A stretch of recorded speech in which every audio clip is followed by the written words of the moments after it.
I'm 24 now, but remembered this recently, and was telling my boyfriend this story about a week ago. When I was around 16 years old, a friend and I stayed over a mutual friend's house. I live in a somewhat rural area, so there are houses around, but it's not very crowded. About a half a mile or so from my friend's house, there was access to a swimming area. I think we called it coma water because it was kind of dank, and hey, we were silly kids and we thought it was hilarious. But we threw on our bikinis anyway and headed down to the coma water. As the three of us walked through the field alongside a residential road behind our friend's house on our way to swim, we noticed a black sedan with two older men that we'd never seen before, possibly in their 30s or 40s, drive past us and slow down. We shared a look of disgust and thought the standard, creepy old man, that girls get used to thinking from a very young age, but we didn't dwell on it. We swam for about an hour and a half and then decided to go back. We left talking and laughing and took the same route home, past a cluster of houses. We made it less than halfway back when we saw reverse lights turn on down a subsidiary road. We all looked to see the same black sedan pull out and start driving towards us, and we froze. I don't know who finally broke. It may have even been me, but one of us screamed, "Run back!" Up ahead was an open field. To our left was an open field, and to our right the car was approaching. Going back was our only option. We ran as fast as we could in our bikinis and flip-flops and knocked on the first door that we found. An older couple on their way to church opened the door and we breathlessly begged them to help us, knowing that the car would still be waiting for us if we tried to walk or even run back. They were taken completely off guard, but eventually agreed to put towels down on their back seat and drive us back up to my friend's house. As an adult now, I'm sure that they were scanning the area for anyone suspicious, but I pretty much blacked out during the car ride from the adrenaline. They made sure that we got into the house safely and we locked every possible entrance before calling the police. A state trooper came by about an hour later to take a statement from us. Our story and description of the men in their car lined up with the recent abductions of teenage girls our age in the area. The cop didn't say it directly, but we were lucky that we were together and aware of our surroundings and got out unscathed. I tried to find articles to corroborate this, but I didn't have any luck. And this was because there were too many abductions to sort through.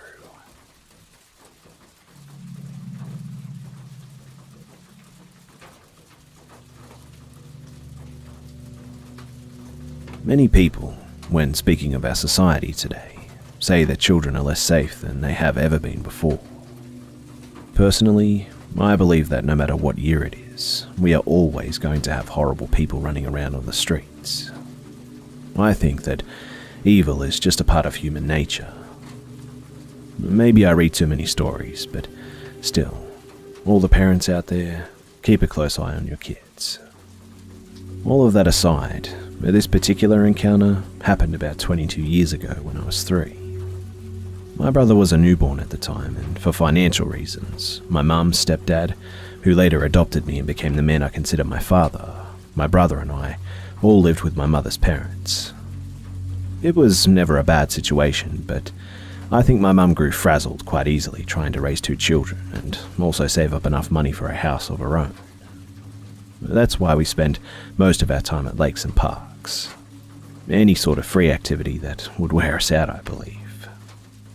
Back then, my grandmother was in pretty good health, and I remember she drove my mum, my new brother, and me to a small lake in Denver for a fun weekend trip. I don't know why I remember all this information so well. Again, I was only 3, but I was already dressed up in a pink bathing suit, and was chatting animatedly about going swimming to my childhood teddy bear. That is, until my brother started to fuss and I plugged my ears to drown out the noise. When we arrived at the lake, my grandma and mum were visibly exhausted from the crying, and they quickly let me out of my car seat. They both told me to wait by the car while they comforted and fed my little brother, and I obeyed as they disappeared around the other side. I was just watching the waves on the lake. I've always loved swimming, and fiddling with my bear when two guys approached me from across the parking lot. Again, I don't know why I remember this so well, but the men were fairly young, maybe in their early 20s, and were dressed in baggy jeans and hoodies. I think that they were both Caucasian as well, if that matters at all. I did get an immediate stranger danger vibe from them, and I remember pressing myself up against my grandma's car as though that would provide me protection or something. I was a pretty cautious child anyways. This was not the first weird encounter that I'd had with a stranger ever, but the instant terror I felt when these guys approached me caught me off guard. "Hey, little girl," one of the guys said, leaning down so that he was in my face. "Do you want $1?" I didn't say anything, and my limbs froze. I could not even move when the other man pulled out a $1 bill. The first man spoke again. "It's okay. If you get into our car, we'll give you $1." He started grabbing at my arm, and I remember that I started to cry. However, I was so scared that I couldn't move or make a sound, so my tears were silent. "Don't cry, little girl. We'll give you $1," the man said, and he started to pull my arm, dragging me towards a dirty white van that scared me even more. The other man started to tell me that they were going to make me rich. I was going to earn more money than any other little girl would ever have, and I could then buy any toy I wanted if I just went into the van. When we were about halfway to the van, I dropped my teddy bear. Mr. Bear still actually sits on my bed, in fact, and that's when I let out an audible scream. The men, they didn't seem too concerned, until my grandma came out from behind her car and charged the men. She was carrying a baby bottle from feeding my brother, and she used that to begin beating the men. After a few choice words that I'd never heard her use before or since, the men let go of me, and with dejected faces, they ran into the van and just sped off. After that, my grandma gave me my teddy bear back and carried me to my mum, where they calmed me down and called the police. After talking to me and wondering out loud how my grandma, a 70-year-old, very, very tiny woman, beat up two young males, she even had some blood under her nails from scratching at them, my mum and grandma decided that it was best just to go home and try the lake again another day. I don't know if the men were ever caught, but I sincerely hope that they were. Something tells me that whatever they wanted with a cute blonde 3-year-old girl was not good. My grandma, she unfortunately doesn't remember this story now. She has dementia, but she will forever remain a hero of mine. But my mum and I like to tell her and remind her that she's the bravest, kindest woman that we've ever known. Again, this was 20 years ago, but I would really implore any parents out there to make sure that their kids are safe. There are some sick, sick people out there, and that fact is never going to change, even with time. This was not the first time I was almost kidnapped too, but it was definitely the most scared I've ever been. And it was also the closest.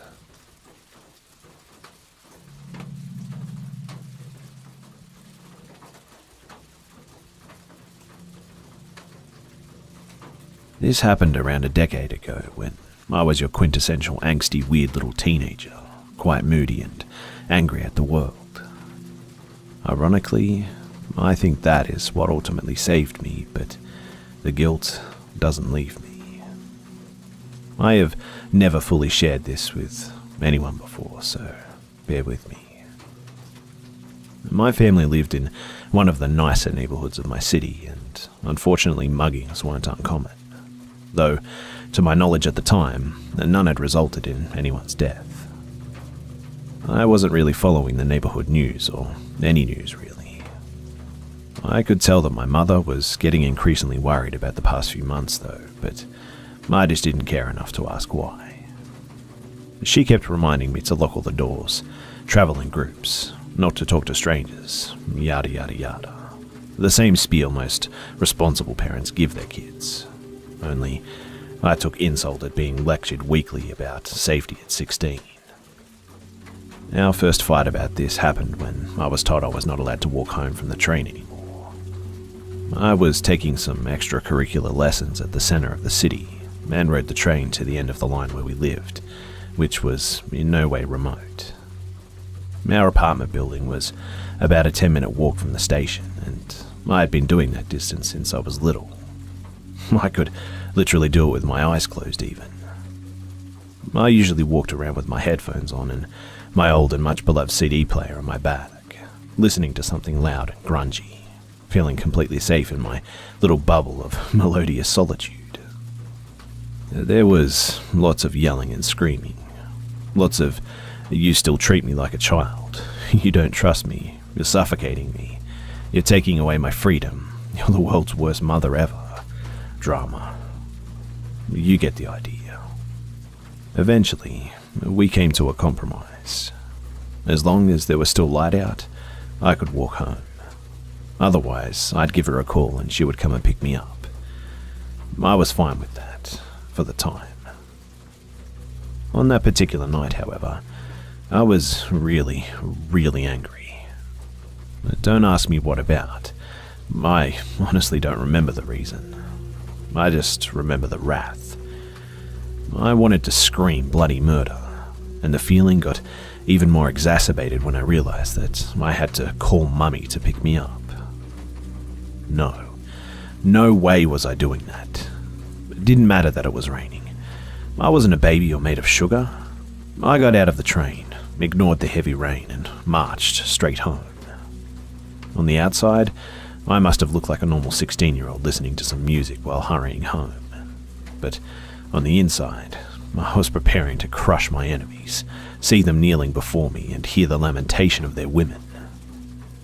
The way from the station to my home is pretty well lit, except for one turn. Back then, there were unkempt hedges on both sides of the corner, one in front of the abandoned lot and no streetlights at all for about 100 feet. I approached the turn completely oblivious of my surroundings, internally planning my revenge against a yet unidentified foe, when someone jumped out beside me from the bushes, wielding a large kitchen knife. Most of what follows, I remember in a blur. I don't remember what he looked like. It was dark and he was wearing a hood. I remember he smelled strongly of medicinal alcohol, but I honestly don't recall him saying anything. He probably didn't have time to anyway, because when he jumped out of the shadows, I was so startled that I dropped my Discman. And that was it. I saw red and completely lost it on the guy. All of the day's frustrations poured out of me like a dam breaking, and I unleashed a torrent of swear words at him, most of which I made up on the spot. I completely ignored the knife, shoved him back hard, kept screaming, "Are you fucking kidding me? Are you fucking kidding me right now?" over and over, and bent over to pick up my shattered CD player. I don't know what I did, and to this day, I don't know why he didn't attack me when I was crouched down, but when I gathered all the pieces and I stood up, he was nowhere to be seen. Holding the pieces of my broken Discman and CD, I continued my march home, muttering a variation of "Great, just great, that's just perfect. What else is going to happen today to make this an even shittier day?" And occasionally turning around to yell another "fuck you, man" at the general direction of the guy.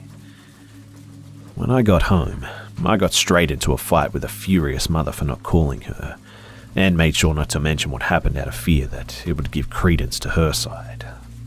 The gravity of it all hit me in the shower, after the adrenaline had subsided, and yet I think I still cried more for my broken Discman than for realizing the danger that I'd put myself through, and what I had just survived.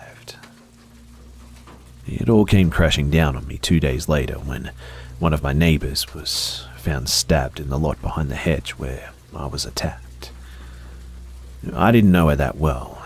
We went to Sunday school together, but my family and hers were neighbours for years. I overheard my mother talking on the phone about the serial killer that was making his rounds around the most affluent parts of the city, and how this was the latest in a series of muggings and stabbings in the area.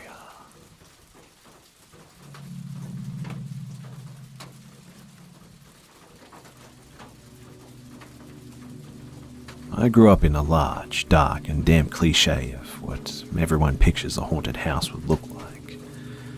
For more than 100 years, the house has loomed on the top of a hill lined with foreboding oak trees, where murders of crows would frequently stop. I have an older sister, 7 years older, who was a problem child, and very into the occult, demons and devil worshipping, and she would terrify my younger brother and I with stories and just the general way that she would look at us blankly. She wore black lipstick and dyed her hair black, and when she turned about 13, she became even more rebellious, and she would run away and be missing for weeks and months. She was the one who originally introduced my brother and I to a Ouija board. My mother was an alcoholic, mentally ill, and in charge of watching us kids while my dad worked the night shifts, and many times double shifts. To say that our home had a bad energy would be an understatement. We would later learn the dark history of our home from the 90-year-old woman across the streets. Mrs. Looker told us that our home was built as a home for unwed mothers, and so many births, deaths, and abortions, which at the time were very much frowned upon, happened there over the years.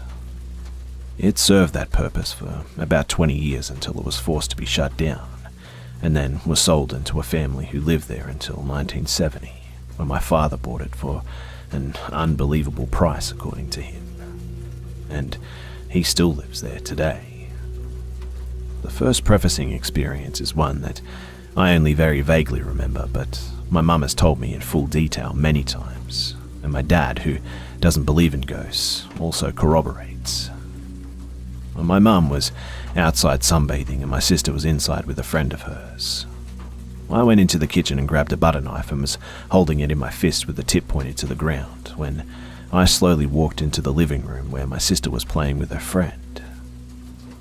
I apparently had a blank look on my face and was shaking and kept repeating that Mummy needs help. She's fighting the devil across the street in a tunnel. My sister yelled for my mum and she came into the house and asked me what was wrong, and I just kept repeating, Mummy needs help. She's fighting the devil across the street in a tunnel. My mum kept shaking me and telling me that she was right here and to snap out of it. She said that I was in that state for about an hour, where I was just staring off into nowhere, and finally I snapped back into reality and acted normal but didn't remember a thing. My mum was convinced that I was possessed or something. Later that night, when it was bath time, she noticed that I had 3 bad burn marks on my shoulder that, she says, looked like they were from the claws of a demon or something. It's also important to note that my mother was abandoned as a child and adopted, and has always been spiritual. I know that this might be hard for some to believe, but she says that she has experienced being saved by a guardian angel when she was young, and found herself too far away from her rural house at nightfall, and felt impending danger closing in on her. She can't explain what it was, but she knew that she was in danger and was scared. She closed her eyes and opened them, and she was all of a sudden on her front porch, which was hundreds of yards away from where she was. So, the next experience was from my younger brother's perspective. He is younger by a year and a half, and we shared a bedroom and bunk beds until I was 11. I slept on the top bunk and he was on the bottom. Our room was always extremely messy, with toys scattered all over the place. One morning, at about 4 a.m, my brother woke up and said that he saw Mum crouched down cleaning up the toys. He only saw her back and her hair, which was a mix of grey and dyed blonde. My mother always wore a long, light blue flowy nightgown to bed, which was easily recognizable. He didn't think anything of it and went right back to sleep. In the morning, when we both woke up, the room was spotlessly clean, and I asked him how that happened. He explained that he saw Mum in there cleaning in the middle of the night, and at breakfast we asked her why she cleaned our room. And needless to say, she told us that she'd never been in our room. She went in to look too and was amazed at just how clean our room was, since it was never like that. It was also around this time that my brother started getting frequent night terrors that would scare the living crap out of me.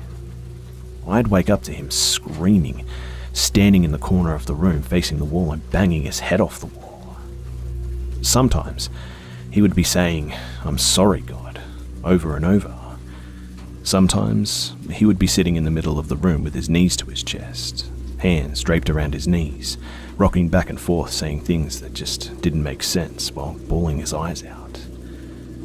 My dad would come down the long dark hallway to our room and try and snap him out of it.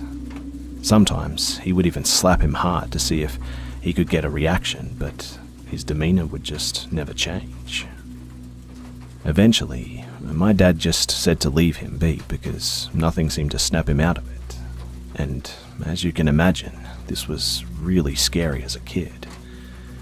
I'd wake up in a living nightmare, scared out of my mind, having to watch him do this for sometimes an hour straight until he would climb back into bed and just fall asleep.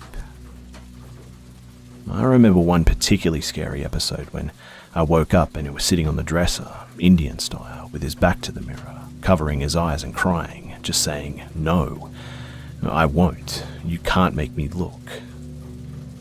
I would try talking to him, and sometimes he would respond, but with simple answers. I grabbed him by the hand and told him that we should go get some water. He got off the dresser and followed me to the bathroom, but refused to go in. I went in and turned the faucet on so that he could drink out of it, but he didn't want to go into the bathroom because of the mirror above the sink. I finally pushed him in and he looked at himself in the mirror and let out the loudest blood-curdling scream that I've ever heard, and was so frightened at his reflection that he just passed out. This continued for years, and would probably happen once every 2 or 3 months, and always in the wee hours of the morning. When I finally moved out of that room down the long hallway to the big bedroom around age 11, it was even more scary waking up down there, alone, hearing my brother's fits down the hall. A few more important details about this house that you'll need to know is that the electrical and plumbing system were really old and never updated. As a result, many lights would never work, including the most important one for me as a child, the light in the long dark hallway outside of my room, which connected to my brother's room, sister's room, and the only bathroom, which was straight down the hallway. When my brother was having his fits, I'd open the door and reach my hand out to flick the light switch on, but it would rarely work. If I wanted to go and check on him, I'd have to run down the hallway in the pitch dark, feeling the walls to get to his room. This was way worse. So many times I'd just be too scared and would just stay in my room with my light on. Now, the old plumbing and piping in the house meant that when you turned on a faucet, not only would it sometimes be a rusty red-coloured water for a few seconds coming out, which would then turn into clear normal-looking water, but there was a distinct whistle sound when it came out, which intensified with the stronger stream. Many times, I'd wake up down the hallway hearing the whistle and the water on full blast in the bathroom. I'd have to sprint down the pitch-dark hallway to flick on the bathroom light and shut off the faucet. Try to imagine that dread for a second. Not only do you have to sprint down the hallway toward the scary noise in the dark, but you think that anything could be in that bathroom when you flick the light on. And then I'd have to sprint down the hallway again to my room. The worst part is, after I would shut it off and get back to sleep, I'd wake up an hour later to the faucet on again. This happened intermittently for years too. My dad always said it was just my brother doing it to scare me, but he always denied it. This would also be a pretty elaborate hoax to pull for so many years, especially without me ever catching him. The last thing I want to preface before getting into the terrifying Ouija night, although I have a few more stories that I can tell if people are interested, regards one of my girlfriends in my adult years. I was dating a beautiful Venezuelan woman with long black hair.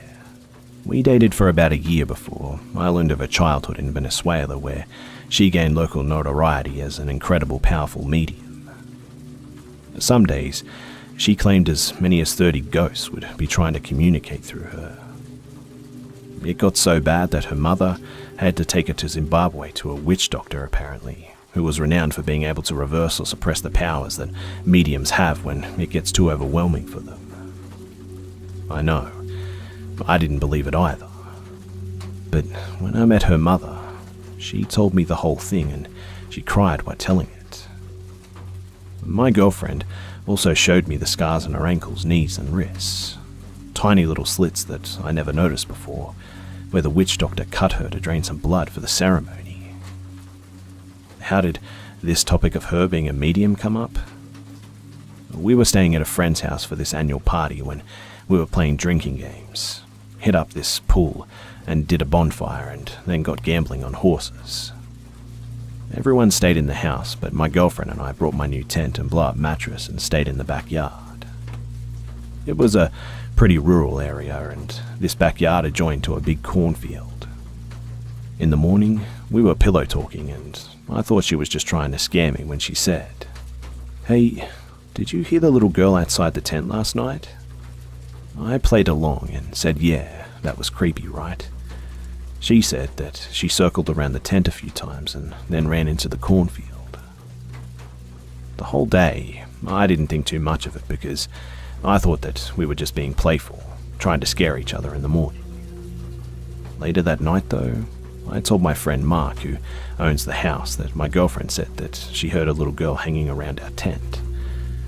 And his face went white as a ghost. He said, "Wait, how the hell do you know about this little girl? Are you serious?" And I said, "Wait, what are you talking about?" Apparently, there's some urban myth story on this street that a little girl who went missing decades ago in the cornfields sometimes comes out of them at night, and he always thought that it was bullshit. This is when I asked my girlfriend if she was being serious, and did she actually hear a little girl, and that's when she came clean with the whole medium backstory. She said after Zimbabwe that her powers weren't as strong, but that she would still get periodic ghosts that would try and talk to her. After I corroborated her crazy childhood medium story with her mum, I brought it to my dad's house where I grew up so that she could meet my dad, and she could only stay in that house for a few minutes before she had to leave. She said that the dread she felt in there was the most overwhelming sense of dread that she had ever had in her life, and she would never return. Okay, so finally, onto the Ouija board night. My brother is now 20 years old and I'm 22. My mum lives in a house in our small city's downtown area, and my brother spends a lot of his time there because she lets him drink and smoke weed and stuff. He had been there with his girlfriend playing the Ouija board all night when I got there after a night drinking with some friends. The door was locked and I knocked. He came flying down the stairs and swooshed open the curtain to see me standing there. He had the literal look on his face like he had just seen a ghost. I've never seen him this scared. He just tells me to come inside, and I wouldn't believe what was going on. He says that he and his girlfriend have been playing the Ouija board and that they have this very strong evil spirit who calls himself AZ that has been talking to him all night. Apparently, he's AZ because he encompasses everything and is omnipresent. He said AZ has been spelling out, "Kill Mum," and saying evil things about her all night. She was sleeping in the room next door through it all. AZ was very sexual and vulgar as well. My brother said that he had knocked down a crucifix off the wall and opened and closed the bathroom door just a few minutes before I got there. The hair on the back of my neck was standing up because I believed my brother, and I felt this ominous sense of dread. But I didn't have proof, and I hadn't seen anything with my own eyes yet. I watched them playing, and the planchette was whipping around the board, answering questions quickly. AZ fixated on me and started spelling out, "brother." My brother asked if he wanted to talk to me, and AZ said no. He asked if he liked me, and AZ said no. I then asked my brother to tell him that I don't believe in him and I need a sign. AZ spelled out, "die." He then asked if he was going to hurt me, and AZ said no, and then he spelled out, "mum." At that point, I went into my mum's room to make sure that she was okay, and she was. When I was in her room, I stubbed my toe and tripped a little bit. I came back out to the living room and told Dan that Mum was okay. My brother commanded him to leave my mother alone. He said that I wanted to see a sign. AZ then spelled out, "trip." I started to feel a little wave of energy come over me as I was thinking, did he just see my trip? My brother asked him what he means by trip, and I told him that I just stubbed my toe in my mum's room. Then I said, ask him if he could hear me, and I started addressing him myself. AZ said that he could hear me. I said if I write down a word on a piece of paper, would he be able to see it and spell it? He said maybe. I asked if he would do it. He said no. So I started to verbally abuse him a little bit, calling him a coward and a pussy, and that if he really wanted us to know that he was real, he would do it. The planchette started to fly around the board without stopping anywhere, but eventually spelled out short. I asked if he wanted me to write short words, and it replied yes. I went to the other side of the apartment with a piece of paper, and I wrote down C, S-E-A. I came back and my brother asked me if he saw what I wrote and to spell it.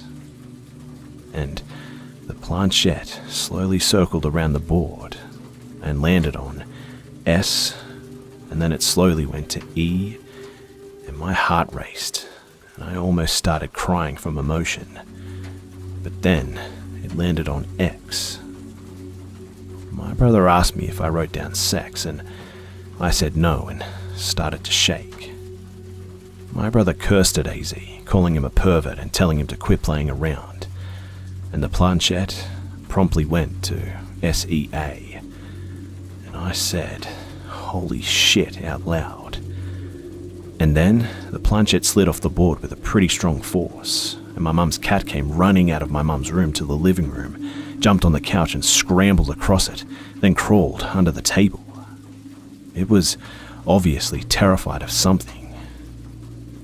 I have goosebumps every time I recount this. When my brother got AZ back on the board, I proceeded to keep playing the spelling game.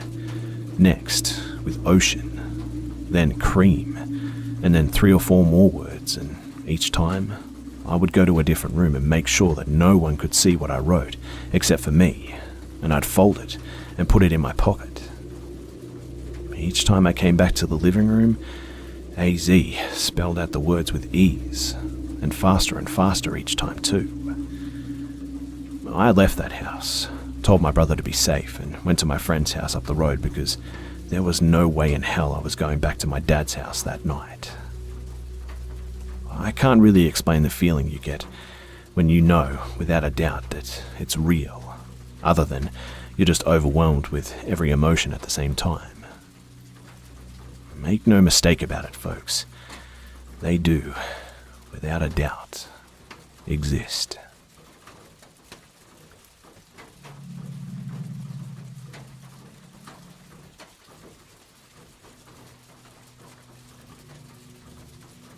I'm a freshman at college, and I've been rushing a fraternity while there.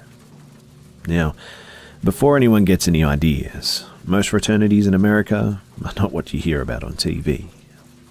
While those certainly do exist, and we even have one or two on my campus, the majority of frats are filled with good and cool guys. One of the things that drove me to the fraternity is that I felt like they actually wanted me there. I loved the sense of companionship and brotherhood that the active members seemed to have for one another. So, when spring hit and I was allowed to become a pledge, I did.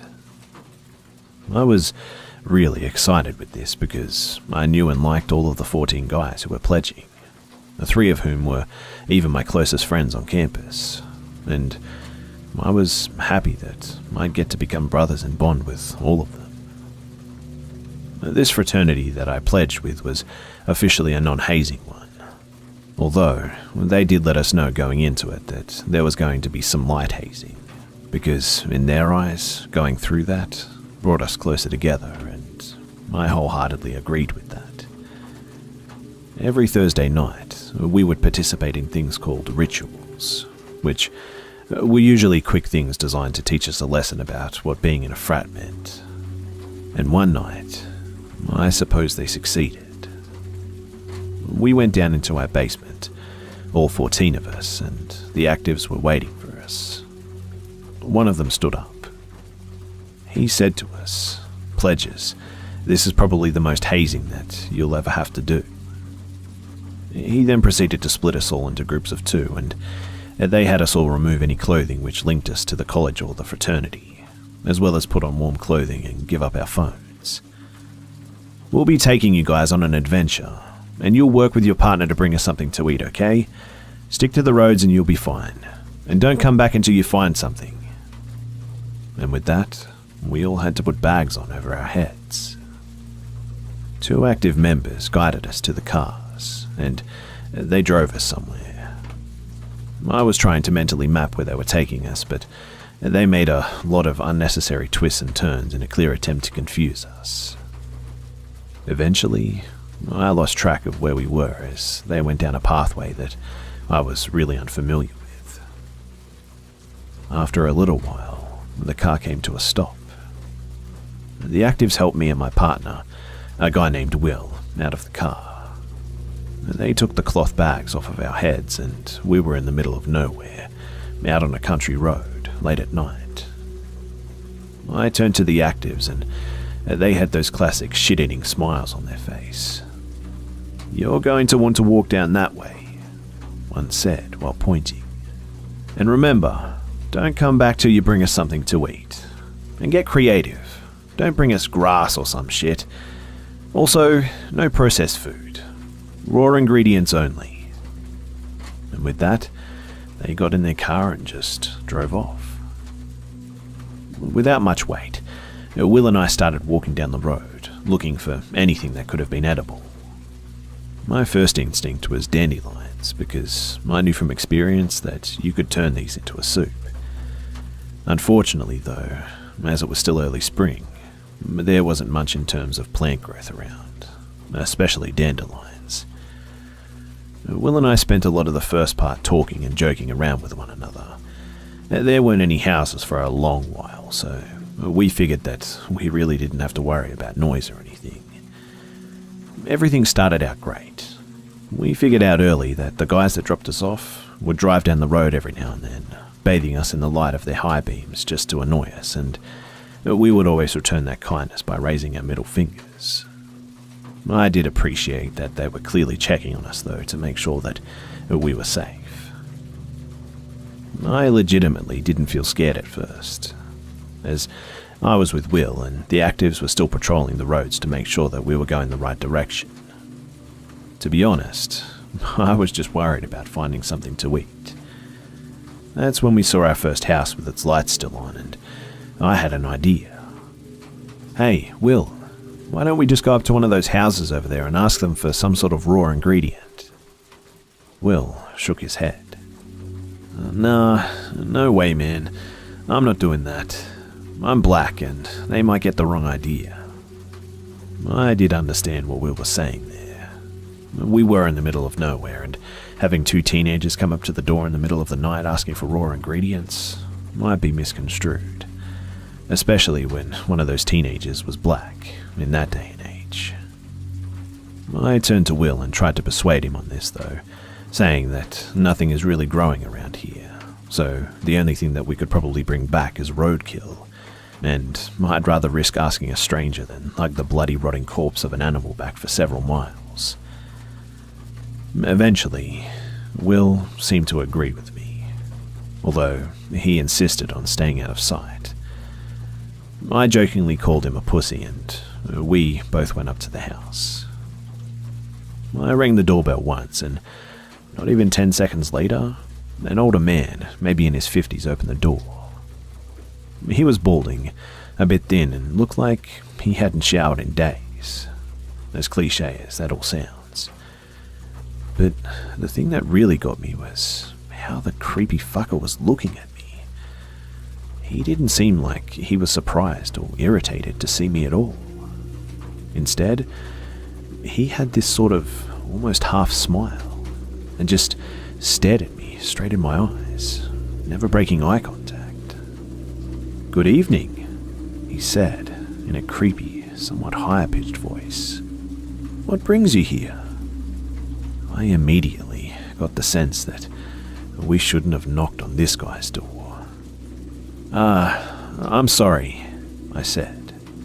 "I think we confused your house with somebody else's. Sorry to bother you." "Nonsense," the guy said. "Walking down here at night? You must have car troubles. It's okay.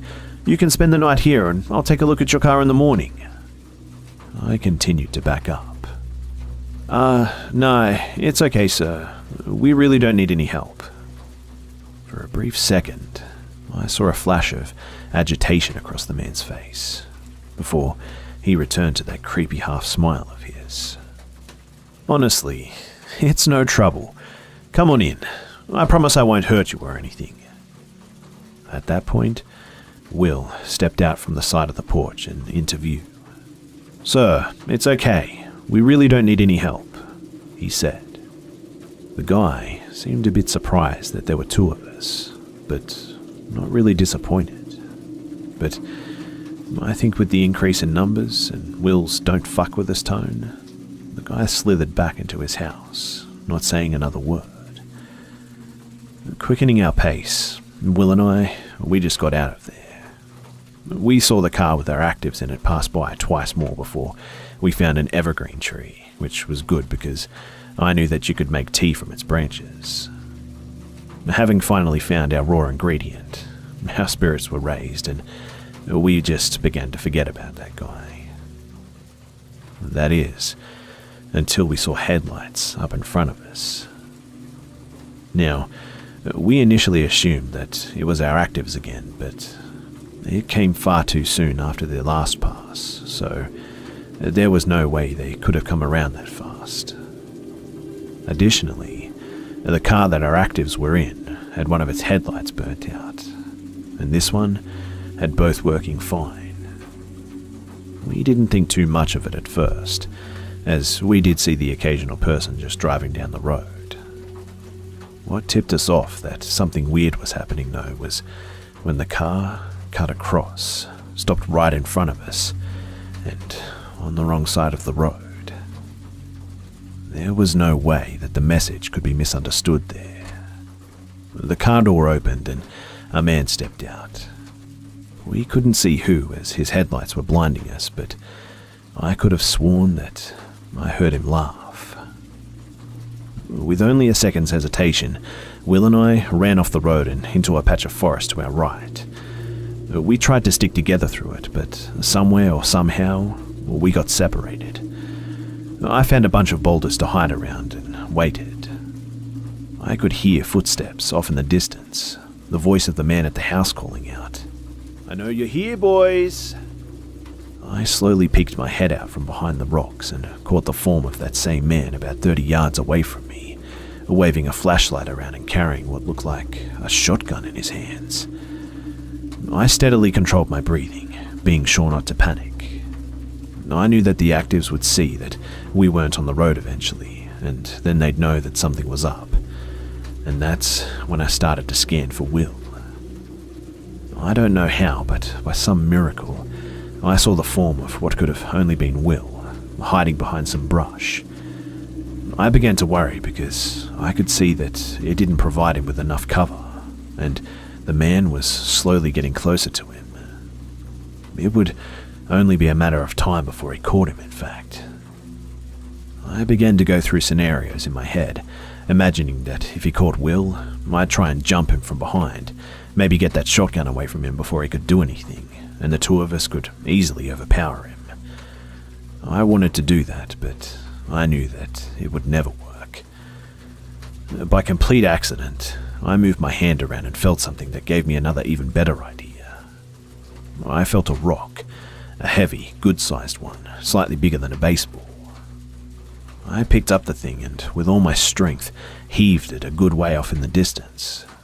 The rock made quite a bit of noise too, clearly audible through the woods.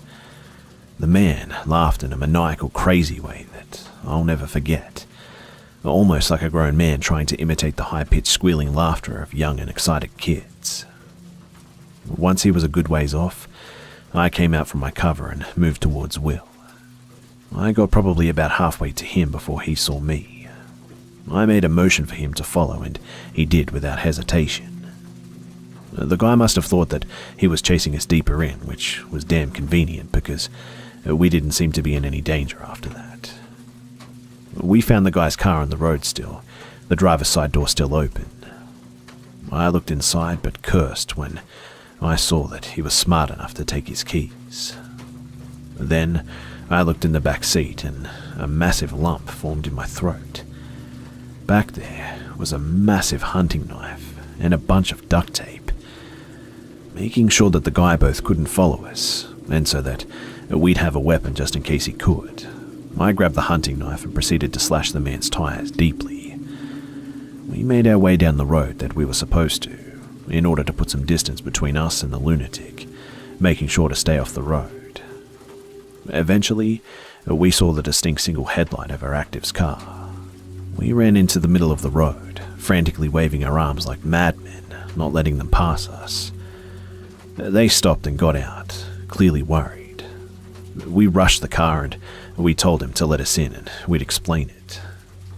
He obliged and continued driving, and we explained everything to him. It was made all the more believable when we showed him the knife and passed by the guy's car, which was still blocking one side of the road. I'd like to just say that I don't blame the Frat. They had no way of knowing that this would happen, and even afterwards, they did not take this lightly. They admitted to the college what they did, and helped us through the process of trying to catch the man, which the police eventually did. They found that he had multiple charges of kidnap, assault, and rape on his background. We in the fraternity didn't get into much trouble after that, although they did have to promise to never do that ritual ever again after that incident. This incident has and will make me forever more cautious around complete strangers. You don't forget about incidents like this, and I still have nightmares about it sometimes. Nightmares where the guy succeeds in catching us.